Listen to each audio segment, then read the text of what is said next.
Ground ball to second. Backman to Hernandez. Two-pitch swing. I guess he got him with a fastball. Hi, I'm Howie Rose, and there is probably no more pleasant sight to a New York Mets fan than watching Dwight Gooden throw a baseball, certainly in real time when he did it back in the 80s for the New York Mets and into the 1990s too. Mickey Mantle had this recurring dream, maybe even during his playing career, but certainly after it was over, and he talked so much about it and might have been having those dreams right up until close to when he passed away, that he was outside Yankee Stadium and he could hear Bob Shepard, the public address announcer, saying, "Now batting number 7, Mickey Mantle," except that the gates were all locked and there were no ushers or attendants at the gates, and he could not get into the stadium. He could hear them announcing his name, but he couldn't get into the ballpark. That was his nightmare. But you lived that when you made your major league debut in Houston. You had trouble getting into the ballpark. Did you think you weren't going to be able to make your first major league start because nobody would let you in? You know, that was an amazing day. I remember that day like it was yesterday.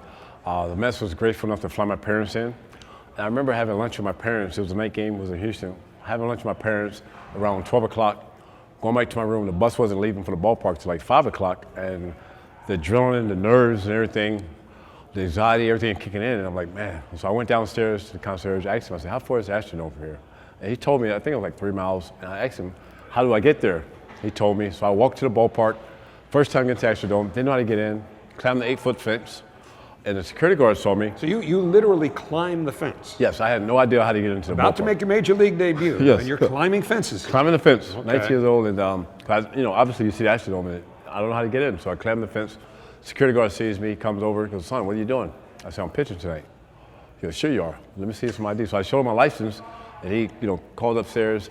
They talked a little bit, and then so the guy said, I'll walk in. He walked me in, and Steve Garland, who was the head trainer at the time, him and Bob Sykes were already at the ballpark, and he came and got me. And so the guy saw that I was pitching that night. But I had to climb the fence, not knowing how to get in, and security was there, didn't believe who I was. Called the front office, paged me, came down, more security came down.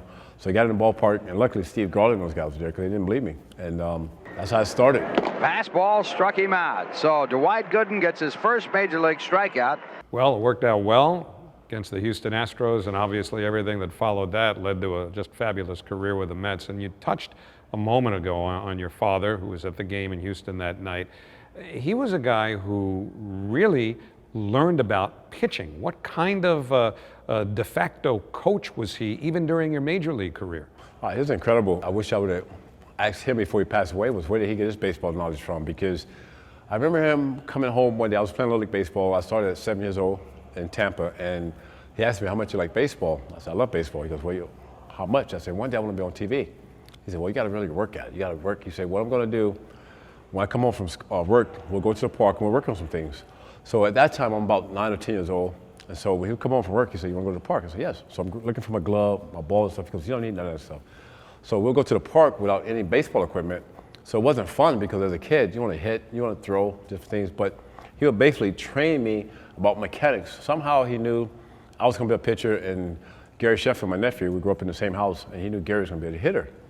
And when Gary got a little older, because I'm 4 years older, he would take both to the park, and have Gary doing different things on the fence, swinging the bat, and the way Gary used to do his bat wiggling was about timing.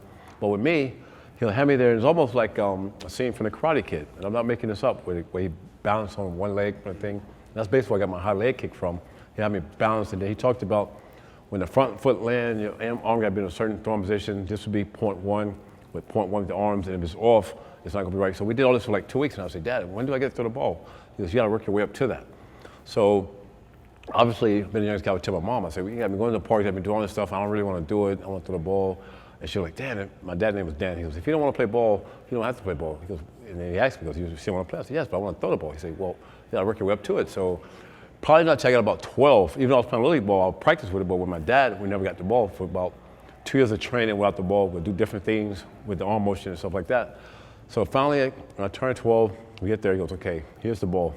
Remember the things we went through, and then he would catch me and throw the ball. So my dad basically taught me the mechanics first, way you set up and different things about it. If I'm trying to go down and away on a right-hand hitter and the ball's going up, I knew that my arm wasn't in the place where my foot landed. So I knew these things at a very young age.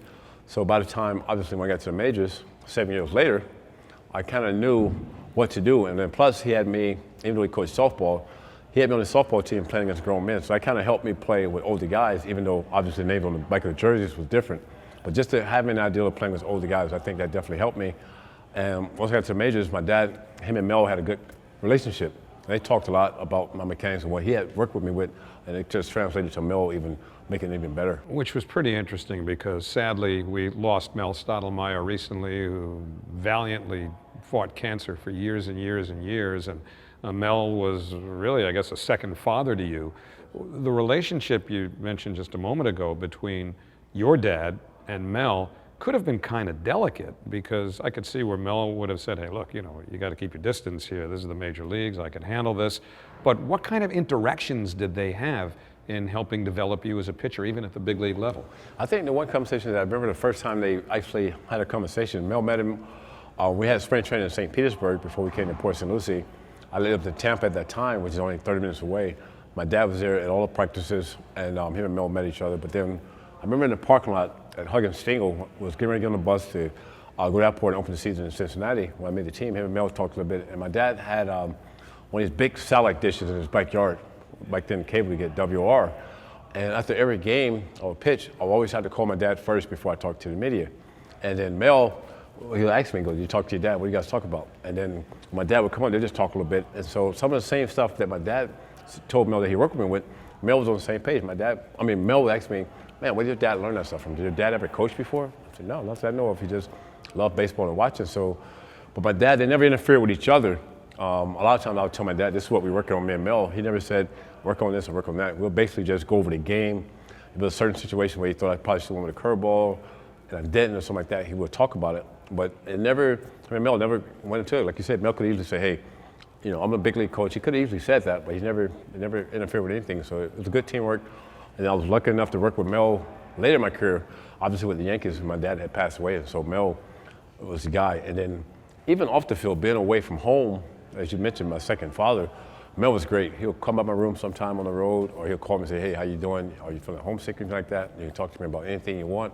So I relied on Mel a lot when I was away from home, because I was a mama's boy, believe it or not, at 19. Well, certainly there was a lot of stuff that you had to talk to them about once the first suspension came down in 1987. And I'm sure that there were, you know, remorseful feelings just from the standpoint of disappointing your dad, disappointing Mel. How did both of them help you get through that initial recovery period? Oh, man, that was probably the toughest time of my life at that point. I remember getting the test results and talking with Frank Cashin when he said, you either go to rehab, we'll pay your salary, or we can suspend you without pay. And so obviously it was an easy decision to go to rehab, even though I was still in denial about my disease of drugs and alcohol. And I had to drive from St. Petersburg to Tampa to tell my parents that I won't be leaving with the team, and Dr. Lance came with me, that I'll be going to Smithers Institution. That was the shortest drive. So I got to home, I'm trying to think of how I'm going to say this. And I remember telling my parents, my mom, she kind of knew I had the problem, but my dad had no idea. He just saw I was drinking. Was your dad in denial about it? Did he miss signals? During the time when I was active in my addiction, I think he was kind of in denial. He thought he was drinking. But my mom, she knew something wasn't right the whole time. And so when I got to the house and I walked in, I told Dr. Lance, let me just talk to him alone. And I remember telling my parents that, you know, I tested positive for cocaine on me going to rehab. I remember my dad didn't say a word, he just kind of dropped his head. So I knew at that time I had crushed him. I knew he was hurt. My mom just kind of said, well, son, that's good. I'm glad you're going to get help. But I just want my dad to say something, even if he would said, I'm pissed off or something. But by him not giving me anything, just silence, that hurt it more than anything. And I remember going to Smithers. Again, at that point, I'm 21, well, I had just turned 22, not knowing what to expect once I get out of Smithers. And then once I got out, Dr. Lance took me, went to Jay Hardy's house, and Mel Stottlemyre was there. And so it was like seeing my dad before I went in, and then seeing Mel as soon as I got out. And like you said, I felt like I was embarrassed by what had took place. I was ashamed what had took place because I felt that I had let Mel down at that point. And then Mel was like, you know, I always gave me a hug. I said, Doc, you know, whatever you went through back then, let's just focus on today. How can we make this better today and move forward? I'm here for you as a person first, then a ball player. And that meant a lot, but it even hurt it more because I knew the relationship I had with Mel. I knew how much he cared. But when you go through something like that, you know the people that you hurt, your family, your fans and stuff like that. So at that point, every time when I started back working out and going on the road, Mel was always right there, all the time. He said, Doc, how you doing? Let's talk. He said, I don't want to talk about pitching. Let's talk about what's going on at home. What are you doing during the day? What are you doing, when you're away from the ballpark? And to me, that meant more than anything than just being a pitching coach. And now you've gone through periods of sobriety, long periods of sobriety. You talked in your book, which was remarkably candid, about some of the setbacks that you've had along the way. Do you feel the fight has become more winnable over these last few years, or is every day still a battle? Every day's a battle, and what I mean by that is I had to look at it that way because as soon as I let my guard down, that's when I'm in trouble. Like some guys I looked at, they say, well, when things are going bad, I lose a loved one or I lose my job, it's bad for me. But for me, it was like a double-headed barrel. When things are going great, it could be trouble for me because I'll let my guard down. I'll cut back on going to my meetings, talking to my sponsor. When things are going bad, it could be bad for me. So it took time and time of falling down and relapse, rehabs, prison, for me to get that and understand that every day I got to be aware of what's going on. So I read every day. These things I have to do, even the days I feel great. If I don't feel the triggers or feel the anxiety, I can't take it for granted because I know this disease is very powerful. And as soon as I let my guard down, it could be a song that can trigger me. It could be something somebody say that brings back something. It could be an old friend that I used to use with or deal with. Any little thing can trigger that quick. So if I'm not in a good place where I can say, okay, this is not right, let me call somebody who can relate. I could be in trouble. Maybe not that day, but if I let it linger and linger, it can happen. And the old places, I just can't go anymore. Bars, clubs where I goes around, strip clubs, things like that I used to do. Today, I don't fool with that because I don't trust myself. I would love to live in Tampa. I would love to spend more time in Tampa. I have my kids there. I have grandkids there, family, but I can't do it. I can go in short periods of time because I just don't trust myself of doing that. And I don't want to put myself in those positions again because that disease is horrible. I mean, I hate that disease, really, because the things that I went through, the things I lost, I mean, I've forgiven myself, but it took years and years for me to forgive myself. Even when my family forgave me, loved ones forgive me, to forgive myself, the shame and the guilt. But then I had to understand by holding on to that shame and guilt, I was basically setting myself up to go back out there. And so I had to say, who am I not to forgive myself? So once I did that, I had to live by those marriages every day. So if it's every day a battle, I wouldn't say it's a battle, but every day I had to keep my guards up, whether things are going great or things are going bad. Entering from the center field bullpen, Dwight Gooden.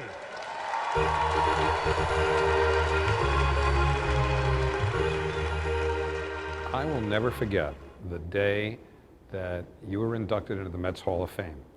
And you probably wouldn't remember this little part of it, but I remember talking to you. We were talking in the press conference room before the ceremony started, and you said you were really nervous. You were really nervous about how the fans were going to respond to you. And at the same time, you had written in your book, which came out a little bit before that, of how you went through periods of not feeling, even today or up to that point, that you deserved the affection and the adulation you got from fans. And yet, when I introduced you at Citi Field and you walked up to that podium, you nailed the speech. I mean, you had everybody cracking up when you started to thank your kids for being there, and you had a few kids, and you say, hang in with me, I got quite a few to mention. But it seemed as though, as nervous as you were before, the way that crowd responded to you that day might just as well have had you on the mound at Shea Stadium in 1985. What did that enable you to draw from in terms of feeling that you were entitled to that love? Oh man, you know what? Just when you were saying that, it brought back those memories and up there. And But do you remember how nervous you were? I was very nervous to go up in front of the crowd, and because like I said, I really hadn't been back to Shea. I pitched that one game with the Yankees and then the Royals, but I really hadn't been able to face the fans since 1994. I got suspended. And just in 08, I was in prison. I'm sorry, in 06, I was in prison. At that time, I had wrote down a speech what I was going to say, but then when the fans gave me that ovation, I said, I don't need this. I don't need to read anything. I just go from my heart. And everything I said just kind of came out. You know, it just flowed with the fans, and they gave me that energy that they always gave me. It was kind of like in '85 when I would be on the mound, I get 2 strikes on the batter, everybody stand up clapping, they want that strikeout. I got that same type of adrenaline when I was giving that speech. It was like the fans, and when I say this, and I mean this from my heart, it's like they are a part of me. Even from when I was 19 and came to the park, 87, the first time I was suspended, I came back to Shea, the pitch, and then that day felt like I did belong because I had so much doubts and, you know, I had let the fans down so many times, not only as a Met, but even when I had retired, getting in trouble, going to rehabs. So if they had a booed, I would have understood it. I would have understood it, but I never remember a time getting booed at Shea Stadium. And then I thought that day, I'm like, man, I don't know if I really deserve this. It's great to be inducted to the Mets Hall of Fame, but the numbers speaks for that I deserve, but the off-the-field stuff really says you don't. That's where I felt them on the side. But the fans told me that you're okay, you're one of us. That's why as part of the speech, I remember saying that I'm taking a part of you guys into the Hall of Fame with me. And I really meant that because at Shea Stadium, I always felt safe for some reason on that mound. I always felt safe. And that day was like, for us baseball, even though the World Series were great, the no-hitters were great, also great, but probably if I had to pick one thing that's meant the most to me, it would probably be that day. Because I felt a part of the fans were a part of me as well. And we was feeding off each other. Thank you. I appreciate all the support. And a part of you will be going into the Mets Hall of Fame with me. So when you come to Citi Field now, even if you're just meeting with a relatively small number of people in one of the suites, does that continue to fuel your sobriety? Because now you can buy into the fact that they do love you, they've been with you through the ups and downs, not only on the field, but in your personal life. Does that help you lock into where you need to be now, or is that overstating it? Oh, no, you're right on. It definitely does, because I feel like I can just be myself now. And what I mean by that, it's not like I have to go out and prove anything to anybody that, hey, look at me, I'm good today. I can just be myself, just who I am. And a lot of times when I get to the stadium, before I walk in, a lot of fans, they want autographs, take pictures. I'm going to do that until it's time for me to go in, because I just feel like, not that I owe it to them, but I love doing it. I just feel like they've meant so much to me, not only as a player, but as a person, because so many times, through the ups and downs, they could have turned their back, and they was always there. They always said, Doc, we love you. And when you're not playing, it means even more, because they're talking about you as a person now. Obviously, they appreciate what you did, but a lot of stuff I couldn't have done without the fans' support and giving me the energy they gave me. So anytime I'm at the stadium, it's just my way of saying thank you to them and being a part of what they're doing, as well as I'm always been a Met at heart. But I love going to the stadium and talking with the fans and reminiscing and taking pictures and hearing the stories and all that. I love doing that stuff. I do a lot of stuff, and I love sharing my story at rehabs, especially dealing with teenage recovery centers. It's a program where kids get in trouble with drugs. Instead of going to jail or prison, they have a shelter they send them to for 12 to 14 months, and then they try to rebuild them. They go to school and they go to meetings and stuff like that. So going there and sharing my story with them and let them know that first time I started drinking and drugging and getting in trouble, I was their age, 19, 20, and bowing 25 years later, here it is. Now I'm here talking with you guys. You have an opportunity. So, but by doing that, share my story at jails, rehabs, and stuff like that, it's also therapy for myself as well, because I'm reliving that. And then it's also reminding me of what can happen if I let my guard down. So even though they're getting stuff out of that, I'm getting stuff out of that. And what I tell people, it's like the mess that I made, I'm turning that mess into messages and just sharing it and just passing it along. Let them know it's a better way, and that you're not alone. And when I tell them they're not alone, that's powerful for me too, because I need to hear that, because for a long time, it was hard for me to pick up that phone and tell my sponsor, tell somebody how I'm really feeling, because I don't know how they're going to judge me or what they're going to think about me, instead of saying, hey, this is how I'm feeling, this is what's going on, help me right now, I'm not in a good place. I couldn't do that, and part of that was because it could be part ego, because like when you're playing baseball, if my curveball wasn't working or fastball working, I knew how to fix that. I didn't have to call anybody. But with this addiction, I was trying to do it on my own, and I can't do it on my own. Somebody had to teach me how to do it, and I had to let somebody know and trust somebody that this is what's really going on, this is really how I'm feeling, and not worry about how they're going to judge me or what they're going to think about me. And then understanding that other guys are going through similar situations, but it took a long time to get to that point. So that was a deep message for me to pass to them, that you're not alone, because I had to understand that and believe it and trust it.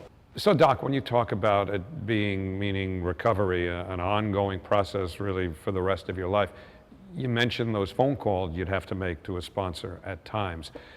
Is that something you continue to do even now? Do you get to periods where you need to pick up the phone and say, hey, I'm in a little bit of a gray area here, talk me through this, or have those days passed? No, I still do it. Even if it's a situation where I have a dispute with a family member or something going on, or my ex-wife or something going on where, my pressure get up a little bit, I just talk about it. I say, hey, this is what's going on. I mean, he may not say anything. I might not be pulling the trigger or anything, but just to share it with somebody. I did therapy for a long time. I'm not doing therapy anymore. But sometimes I would call my therapist and say, hey, look, what's your opinion on this? Just to hear somebody else's opinion on certain things. But for as my sponsor, anything that I feel like is a pressure situation, I just feed it off of him, because I've been down so many times. I do not want to go back that road again or even think about going there. So I'd rather be overprotective than caught off guard. So where then did you get the courage, and it really was courageous, to write the book that you did? And I say courageous because if you haven't read it, it was written with a fellow named Ellis Hennigan, and you left nothing to anybody's imagination. I mean, you bared your soul. You held nothing back. It couldn't have been easy for you to say, I'm going to tell all, but what encouraged you, A, and B, gave you the confidence that you could write everything that you went through and be the better for it when it was over? Part of it was, you just hear so much stuff where people are telling the story for you or assuming different things happen. And I remember doing Celebrity Rehab with Dr. Drew and Bob Forrest, and the show was kind of, it's kind of a script. But then off the set with Bob Forrest, I got so much recovery at that time. And that's the only time I went to recovery on my own, where I wasn't forced to go to rehab or my family suggested. One time I said, I need help, I want to get help. So by me actually doing that show and going on that show was basically what I call removing that mask, because even though like my family and the ones close to me knew I had a problem and I was struggling with it, but I was in denial about it. Sometimes I felt entitled, sick as that may sound. I felt entitled, felt like I wasn't hurting anybody, but I was hurting my kids, hurting my family, my loved ones. So I felt by going on that show and saying, yes, I did this, I did this, I did that, and people hearing it from me saying, and this is who I am now. And I'm okay with it. I'm confident in my own skin. And then it's doing some work on myself, what we call self-works, where you're doing an inventory on yourself. And then I remember looking back at it, I said, man, this stuff, I'm in a good place now. This would be a good book right here to help somebody out there that's struggling, because they talk about it in the program about you can't keep what you have unless you're helping somebody else and being okay with who you are. And I had to get to the point where I knew for a fact that I wanted to stop using, because at times I was like, well, I want to give up this, certain things. Maybe I can use on the weekends or maybe holidays. Until I got to the point where I said, I'm tired of using it, I don't want to live that life anymore. That's when I got to the point of doing the book. But then I had to talk to my mom and talk to my older kids. And I mentioned to them, I'm thinking about doing a book. This is what I'm going to talk about this is okay. And my mom told me, she goes, well, if you feel it's going to help you and help others, I'm okay with it, because there's going to be some dark moments in that book that we're going to relive. And my kids said, well, Dad, if that's what you want to do and you think it's going to help you, then we're all for it. And that's how I came about doing a book. After about doing an inventory on myself, I said, you know what? I'm going to tell it all. And it was very tough doing that book. I remember being with Ellis, great guy. He brought some stuff out of me that was still there. And sometimes we sit there and say, we're going to do an hour today. We'll end up doing 3-4 hours. Mm-hmm. Some days I leave there crying. Some days I leave there, laughing, sad, happy, all these different emotions that's going on during that book, because you're reliving that book. And I remember on the release day when they were going to release the book, I was very nervous and worried that how are the people going to accept me now? But then I had to go back to, I can't worry about how I'm going to be accepted now. The thing is, I'm doing this to help myself. And if it's going to help me, how I'm accepted, I just got to deal with it, because I'm trying to save my life right now. Like I said, I've been to jail, prison, rehabs, institutions.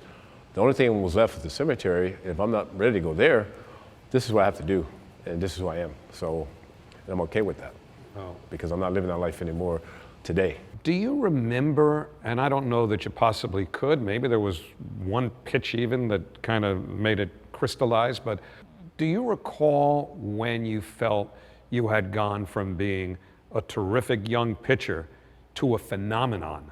Meaning now they're not just coming to see the Mets play the Giants, they're coming to see Dwight Gooden pitch against the Giants. Two parts of it. I think when I made the All-Star team my rookie year. 2-2 pitch to Parrish. Got him swinging. So Dwight Gooden leading the bigs in strikeouts. Strikes Parrish out. And he strikes him out. And Gooden strikes out the side. I having Nolan Ryan, who was my childhood hero, tell me, "Nice to meet you. I look forward to watching you pitch every fifth day. I always tuning in watching you pitch." Told me that at the All-Star game in 1984. And the other one I was saying, 85, as you mentioned, when Nike put me up on the billboard down in Times Square and the crowds, and then been on Time magazine. At that point, I knew, even at 20 years old, and Gary Carter being my catcher, he made sure I knew that. He said, "Doc, when you pitch, you know, it's more than a game now." And I accepted it. I wanted that challenge. So when I pitched, I knew it was almost like it was like an event. And just hearing the fans tell me that and stuff like that, and then I'm aware that the crowds are bigger. And so when I pitched, to be honest with you, I wanted to shut out. I wanted a complete game. I wanted at least 10 strikeouts. I felt that that's what the fans were there to see. So there's no disrespect to the opposing teams, but a lot of times if we scored 1 or 2 runs, I didn't care if we didn't score any more runs. I just wanted to build a mound that particular day. And then between starts, I would get myself ready for that game. And it was more than just baseball at that point, even though I was living a childhood dream. But I accepted the challenge. And Gary Carter played a big part of that. You know, like if I was up 10-0, he still wanted me to pitch like it was 1-0. And so at that time, we just knew it was bigger than a game and the people was there. And I accepted that challenge. Tom Seaver once talked about a game that he pitched against the Chicago Cubs in 1969, middle of a pennant race, first big series the Mets had ever played, and he had a perfect game going into the 9th inning and lost it with 1 out. But he said that that night he felt that he was having an almost out-of-body experience. Did you ever feel that on the mound? The only time, I think in '85, I think the first 4 or 5 games started like okay, and then I hit a roll somewhere there in the middle. I think it was in Dodger Stadium where I didn't know till after that game, but me and Gary, we didn't throw a curveball until the 8th inning. And I ended up getting shut out. In the 9th inning, they had 3 lefties coming up. I think it was Mike Scioscia, Terry Whitfield, and I want to say Greg Brock. And Davey came to the mound. It was 2 out there. Davey came to the mound and said, "How you feel?" And Gary Carter said, "He's fine." We had a Roscoe warming up and getting those 3 guys, striking those guys out. And I think that's what turned it for me right there that year. That's when I felt like, not only do I belong, but it could be something special. I can really dominate right here. So how much a part of your life would you like baseball to be from here on out? A big part. Baseball, I still love baseball. I mean, unfortunately, baseball is not number 1 right now. It's, you know, obviously God, then my recovery, then baseball, my family. A lot of guys here say, "Man, why aren't you coaching?" The thing is, I still have 2 younger kids. I have an 8-year-old daughter. I have 5 grandkids now. And I have a 14-year-old son. You realize that hurts. Well, I know. Dwight Gooden has 5 grandchildren. 5 grandkids. To those of us who go back that far, that's painful. Yes, and my 14-year-old son, he's going to high school next year. And so, even though they're in Maryland, but I try to be there as much as I can for them because my older kids, I miss their school activities, I miss their little league games, I miss a lot of stuff. Either I was playing baseball or I was active in my addiction. So my younger kids, my grandkids, I want to be there for them for all the stuff they're doing. So for his coaching, all that stuff, that's way on the back burner now. Well, one of the happiest sights that a New York Mets fan ever enjoyed was watching Dwight Gooden on the mound at Shea Stadium.